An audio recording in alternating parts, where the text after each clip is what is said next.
3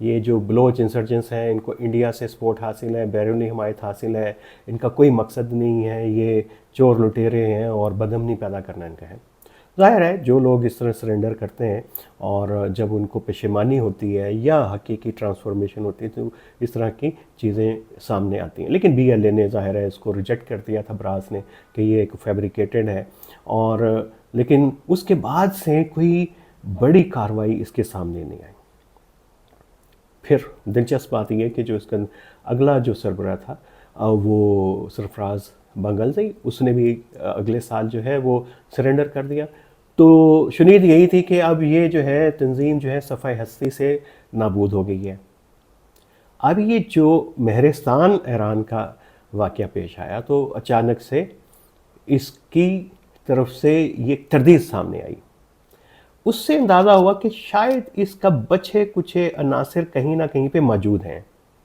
وہ کہیں بہت زیادہ آپریشنز میں انوالو تو نہیں ہیں، نہ وہ B L A B L F lead جو الائنس ہے براس اور بلوچ نیشنل آرمی اس کا حصہ ہے، لیکن کہیں پہ یہ ایگزسٹ ضرور کرتے ہیں، اور ان کی تردید ان کے سامنے سے آنا یہ بھی ایک بڑی دلچسپ بات ہے۔ اور ابھی ہم نے کہا کہ یہ قبائلی علاقے ہیں جو ناردرن سندھ اور ساؤتھ پنجاب کے ساتھ وہاں پہ ہیں، تو اس کی آؤٹ ریچ ہو نہیں سکتی ایران کے اندر۔ ہم نے پچھلی بار ذکر کیا تھا کہ ایران کے اندر جو سب سے زیادہ جو اسٹرانگ نیٹ ورک ہے جس کے ہائیڈ آؤٹس ہیں وہ بلوچ لبریشن فرنٹ ہے اللہ نظر کا، اور اس کے بعد بشیر زیب کے گروپ کے لوگ اور کمانڈر ان کے خاندان جو ہیں ایران کے اندر رہائش پذیر ہیں، تو زیادہ شبہ ان کی طرف گیا۔ اور ہم نے کہا تھا کہ یہ مارچ میں انہوں نے براس کو بلوچ نیشنل آرمی میں کنورٹ کرنے کی بات کی تھی، اور اس کے بعد جو کالعدم بی ایل اے اور اس سے منسلک ہمدردوں کی ویب سائٹس ہیں باہر، جن کے ظاہر ہے کہ پاکستان میں ایکسیس جو ہے وہ ابھی فائر وال کی وجہ سے ممکن نہیں ہے، تو وہ مسلسل دعویٰ کر رہی ہیں کہ بی این اے بلوچستان میں ایکٹیو ہو گئی ہے، لیکن کوئی بہت بڑا ایسا واقعہ پاکستانی میڈیا نے رپورٹ نہیں کیا جسے بی این اے سے منسوب کیا جائے۔ تو یہ پہلا واقعہ تھا جو بلوچ نیشنل آرمی کی طرف سے کی طرف منسوب کیا گیا، جس کی بہت زیادہ میڈیا کے اندر کوریج ہوئی۔ تو فرق دیکھیے، بلوچ نیشنلسٹ آرمی ایک پرانا گروپ ہے جو سرنڈر کر چکا ہے، اس کے بچے کچھ عناصر ہیں، اس کا بلوچ نیشنل آرمی کے ساتھ تعلق نہیں ہے جو کہ B L A B L F کی طرف سے بنائی گئی الائنس ہے اور اس کا ایک آرمی ہے۔ اور ہم نے خبردار کیا تھا کہ جب انسرجنس موومنٹس جو ہیں وہ اس طرح کی کارروائیاں کرتی ہیں اور اپنے آپ کو ٹرانسفارم کرتی ہیں ایک میجر موومنٹ کے اندر، تو یہ ایک بڑی خطرے کی نشانی ہوتی ہے اور ریاست اور ریاستی اداروں کو چکنا ہونے کی ضرورت ہوتی ہے۔ اور پھر ایک دلچسپ بات یہ بھی ہے کہ جس وقت اعلان کیا گیا تھا کہ جی ہم ایک بلوچ نیشنل آرمی بنائیں گے مارچ کے اندر، اس میں صرف 4 تنظیمیں جو ہیں وہ شامل تھیں، اور اس میں ان کے نام میں آپ کو بتاؤں، انہوں نے کہا کہ بلوچ براس کا جو جوائنٹ الائنس ہے اس میں Baloch liberation army, Baloch liberation front, Baloch Republican guards اور سندھی آرگنائزیشن سندھو دیش لبریشن آرمی نے شرکت کی، اور یہ ان 4 آرگنائزیشن کے اوپر مشتمل ایک الائنس ہے، اور اسی میں سے اس کے زیادہ لوگ ہیں۔ اس سے پہلے دلچسپ بات یہ ہے کہ براس کے اندر جو کچھ اور تنظیموں کے بی این اے جو سرفراز گلزار امام کی اور سرفراز بنگلزئی کی تنظیم تھی وہ بھی اس میں شامل تھی، تو اب 4 تنظیموں کا بنیادی طور کے اوپر الائنس ہے۔ تو اس میں وہ بی این اے اب نہیں ہے، اس کی جو پریس ریلیز ہے اس میں اس نے خاص اس میں کہیں پہ بی این اے کا ذکر نہیں ہے اور 4 تنظیموں کا ذکر ہے۔ ہمیں پتہ ہے اس کے علاوہ بھی چند ایک چھوٹے چھوٹے گروپ ہیں، ریپبلکن آرمی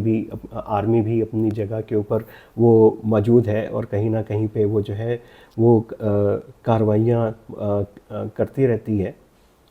اچھا، میں آپ کو ایک تھوڑی سی وضاحت کر دوں کہ میں نے ابھی کہا تھا کہ جو بلوچ نیشنلسٹ آرمی ہے وہ ریپبلکن گارڈ نہیں، وہ بلوچ ریپبلکن آرمی اور یونائٹڈ بلوچ آرمی جو اسی کا ایک فیکشن تھا، تو اس سے کے اوپر مشتمل یہ ایک تنظیم بنی تھی. تو یہ ایک بڑی ابہام دور کرنا بہت ضروری تھا، کیونکہ اس سے ایسا محسوس ہوتا ہے کہ شاید بی ایل اے نے اپنا ایجنڈا جو ہے وہ پنجابی اور غیر بلوچی جو پاکستانی ہیں ان کو ٹارگٹ کرنے کا، سویلینز کو ٹارگٹ کرنے کا ختم کر دیا. ایسا نہیں ہے، ابھی بھی وہ اس کی حکمت عملی کا حصہ ہے، اور وہ اس پوری کی پوری انسرجنسی کو ایک ایتھنک نسلی جنگ کا رنگ دینا چاہتے ہیں. اور جو ہماری طرف سے، پاکستان کی طرف سے، اشرافیہ کی طرف سے رسپانس آتا ہے، وہ اس کو اسی طریقے سے اس کو انڈورس کر دیتا ہے. اور یہ ہم بار بار خبردار کر رہے ہیں کہ اس جنگ کو نسلی جنگ نہیں بنانا. اس پاکستان کے اندر بھی زبان سے پیدا ہونے والی انسرجنسی بالآخر ایک نسلی جنگ کا رخ اختیار کر گئی تھی. تو اس بہت محتاط اور ہوشیار رہنے کی ضرورت ہے ہمیں اپنے رد عمل کو دینے کے لیے. چلیں جی، اب ہم بات کر لیتے ہیں. اور ہم نے آپ سے کہا تھا پچھلے ایک پروگرام میں کہ ہم دیکھیں گے کہ اختر مینگل صاحب کی BNP مینگل جو ہے، ان کی جو ایک آل پارٹیز کانفرنس تھی، اس میں ہوگا کیا. اچھا، اس کے اندر جو کل وہ کانفرنس ہوئی، اس میں کوئی 9 کے قریب جو ہیں قراردادیں جو ہیں وہ پیش کی گئیں. اور سب سے پہلے یہ کہ اس میں جمعیت علماء اسلام کے اور نیشنل پارٹی کے دونوں فیکشنز، عوامی نیشنل پارٹی، جماعت اسلامی، پختون تحفظ movement, national democratic movement, Majlis Wahdat ul-Muslimeen, JUI Sherani faction, Balochistan trader association, Balochistan national party عوامی، جمہوری وطن پارٹی اور چھوٹی پارٹیوں نے شرکت کی. اب ہم نے دیکھا کہ اس میں JUI کی نمائندگی تو ہے جو بلوچستان کی ایک اہم پارٹی ہے، لیکن جو حکمران پارٹی ہے پاکستان پیپلز پارٹی اور اس کی اتحادی پاکستان مسلم لیگ نون، جن کی وفاق میں حکومت ہے، وہ اس میں شریک نہیں ہوئے. تو اس سے آپ کو اندازہ ہو چکا ہوگا کہ یہ کتنی محتاط ہیں، اور یہ نہیں چاہتی کہ طاقتور اسٹیبلشمنٹ کو کوئی ان کی طرف سے نیگیٹو پیغام پہنچے اور تاثر پہنچے. تو انہوں نے اس میں شرکت گوارا پسند نہیں کیا. تو یہ ایک بڑی اہم پیش رفت ہے اس کے اوپر. لیکن کئی جو قراردادیں ہوئیں اس میں مسنگ پرسنز کے حوالے سے بھی ہیں، اور اس میں دو بڑی اہم چیزیں ہیں. اس میں ایک یہ کہ بلوچستان کا مسئلہ جو ہے سیاسی ڈائلاگ سے اس کو حل کیا جائے، اور پھر یہ کہ تمام سیاسی قیدیوں کو رہا کیا جائے. اور اس میں ظاہر مہرنگ بلوچ اور بلوچ یکجہتی کمیٹی کے لوگوں کے علاوہ انہوں نے خاص طور پہ ذکر کیا ہے پنجاب، KP اور سندھ اور کراچی میں جہاں جہاں پہ بھی جو سیاسی قیدی ہیں، اور وہ بھی ان کے نام کے ساتھ PTI کے ڈاکٹر یاسمین راشد، علی وزیر اور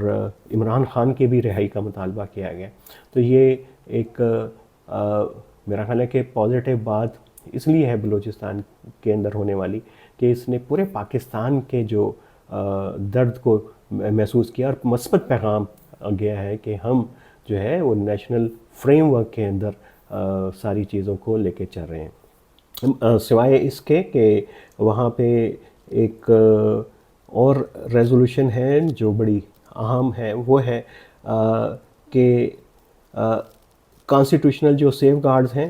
اس کے اوپر امپلیمنٹ کیا جائے، اور جو 1948 کی instruments of accession of Balochistan کی جو ہمارا ایک ایکارڈ تھا، اس کے اوپر جو ہے وہ حوالے سے کچھ پیش رفت کی جائے. تو یہ چیزیں ہوئیں، لیکن اہم بات پھر وہی ہے کہ ایک ایسی APC پاکستان پیپلز پارٹی یا پاکستان مسلم لیگ کی طرف سے انیشیٹ ہونی چاہیے قومی سطح کے اوپر، اور اس